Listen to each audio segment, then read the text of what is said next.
बार्टीच्या धर्तीवर राज्यात आरटी संस्थेच्या स्थापनेस मान्यता मिळते। सामाजिक न्याय विभागाकडून आरटीला मान्यता मिळाली आहे। मातंग समाजासह उपजातींच्या विकासाकरता संस्था असतील। घाटकोपरमधल्या अण्णाभाऊ साठे स्मारकातून संस्थेचं काम चालणार आहे।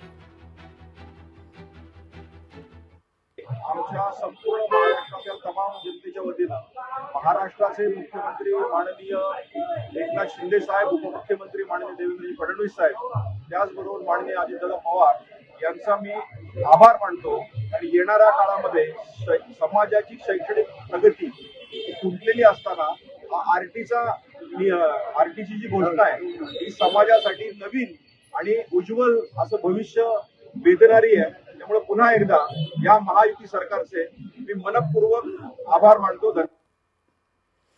घाटकोपरमधल्या अण्णाभाऊ साठे स्मारकातून चालणारं संस्थेचं हे काम आणि या संदर्भात बार्टीच्या धर्तीवर राज्यात आरटी संस्थेच्या स्थापनेस मान्यता मिळाली आहे। सामाजिक न्याय विभागाकडून आरटीला आता मान्यता देण्यात आलेली आहे। मातंग समाजासह उपजातींच्या विकासाकरता ही संस्था कार्यरत असेल। लोकशाही मराठी ऐका, पहा, जागरूक रहा।